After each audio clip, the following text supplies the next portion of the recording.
All right, let's have a question for you. Adam, at first I could not get past seeing you in Coro, but then as your character developed, your character of Kieran came to the fore. Yeah. All right. Really gutsy stuff, really gutsy role. Been great to see you on our screen every night. Hope you love New Zealand like the rest of us do. Yeah, I do. I mean, the place just rocks. And it is the people. It's the people that make this place. Yeah, we're pretty cool. You are. I mean, yeah. I mean, totally. I mean, you should be. My big thing about this country is I don't think people in this country realise how amazing it is, and they should be prouder of New Zealand because the place rocks.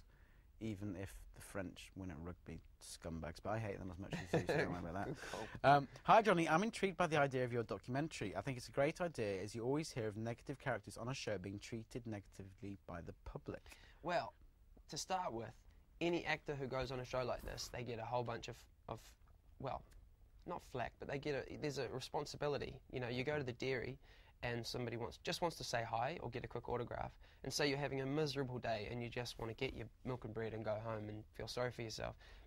There's a responsibility to not be a bad word, you know, a putz. So that is guarantee you can be nice to 99 people, and then the one day when you've run over your cat or your car's broken or something's gone wrong, and you know that's the day when you're just like, fine, whatever. Suddenly you've got the bad rep. And it's a real shame when you bum one person out and then they pass it on to all their friends and then you regret it. You feel really bad about it.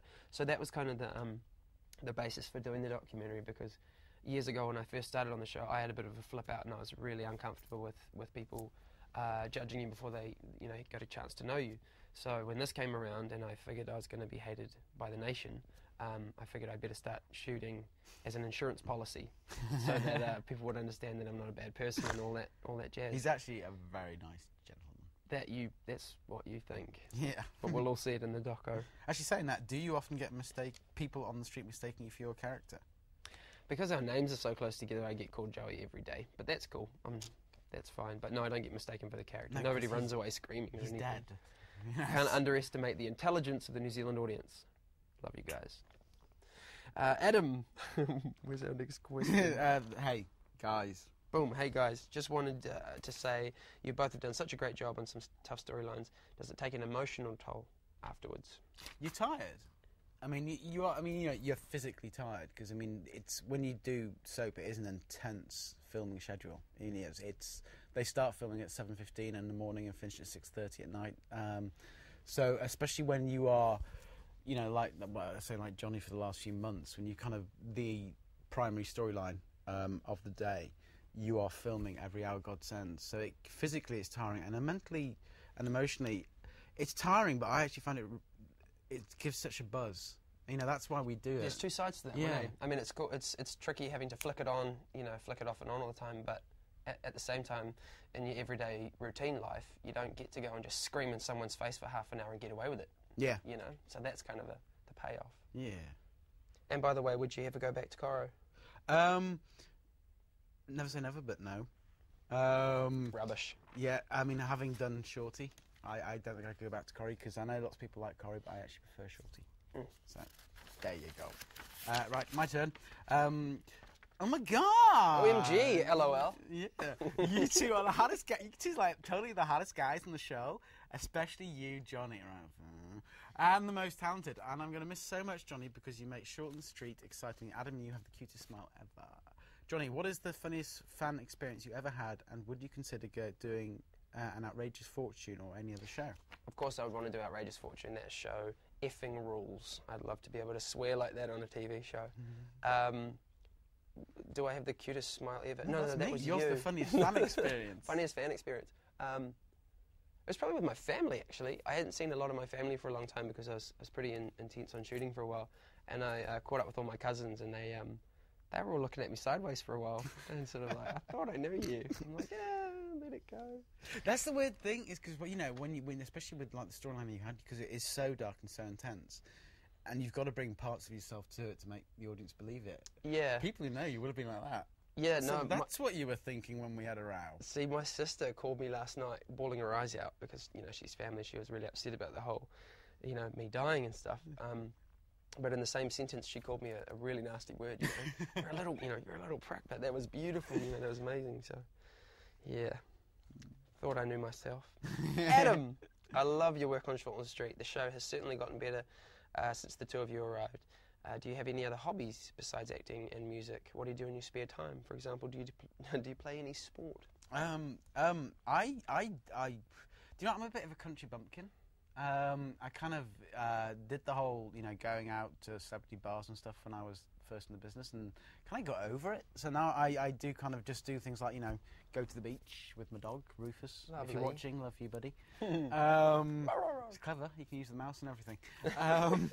So, I lead the least celebrity lifestyle you'll ever hear of. I am so unglamorous. It's true. Yeah. Literally, Billy No Mates. My big thing is acting, though. Literally, I'm anal about it in that, I will spend my weekend watching, DVDs from films from the 70s just because I know there's a good scene in it. And I'll watch the whole film just to watch this one good scene. Yeah, man, not netball, rubbish. DVDs, business. Yeah, the netball thing? I'm sorry, I just don't get it. It's like Aussie football rules. It's just like, suck arse. Hey Adam, hey Johnny, you guys are both awesome. I have loved following the serial killer storyline. My question is for Johnny. Since Joey was revealed as the serial killer, has there been any change in how fans sort of react when and if they see you in public? I think that the biggest point of concern was, actually it was more for all of us. It was back when it was the guessing game of last year. Who's it going to be? I think that the 5 or 6 suspects that that were there, we were all getting hit really, really hard with. Is it you? Oh, tell me. Just tell me. You can tell me. You can tell me. I won't tell anybody. Is there a They just clause? keep on going. It's really, really hard. But after the reveal, then there was the hype period where it was like everyone's expecting Joey to come in with a chainsaw and start hacking up ED. But instead it slowly sort of crept in, and so everybody was going, oh, you're dragging it out. And just everybody's opinions and 2 cents towards the way it goes. So that was the hard part. At the moment, it's all been positive, and I thank you all very, very much. Yeah, people aren't thick. People, know it's make-believe, and I think they're just, more than anything else, the feedback I'm getting about what the storyline was just how well it was done by the show. Everything from the acting to the writing, everything was just so good. So, we are all proud of it, and I think the public enjoyed it. One more? Here we go. Adam, I hear you were actually injured during the filming of those last scenes. What happened? I got injured. No, we were on the roof, and the scene where I chased Johnny and rugby tackled him. Basically, the crash mat was just size of a 50 cent piece. So I landed on my face, and when you see Johnny's documentary, actually, when it's on TV or in cinemas or whatever, you actually see the footage. And we had like this media screening the other day, and it's the first time I'd seen it, and even I was like that. Ooh, it was brutal. Smarted. But the worst thing was that for the following few weeks, they couldn't put makeup on the scar tissue and stuff like that. So if you've been watching the last week on TV, everything was shot from one side. I've still got the scarring here, actually, and all around here. But then the worst thing was when we then could show it, of course it was healing by then, so they had to stick cornflakes all over my chin. Cornflakes? Yeah. Oh, yeah. So if I got peckish in the middle of a take, I was just like, that's lovely. Amazing commitment, though, and that's done. Check it out on the YouTube doco when it comes out. It's incredible. Yeah, so that's it, though, guys. Hope you enjoyed the storyline. All hail the man, because he rocked. All the way around. Thank you for having us. Thank you for all your wonderful comments. Yeah, and we're glad you enjoyed it. And don't worry, the show keeps kicking. I mean, there's stuff coming up like you would not believe. And I'm as relieved as anyone to know that Joey is dead. That kid was poison. It was lovely meeting you all. Peace.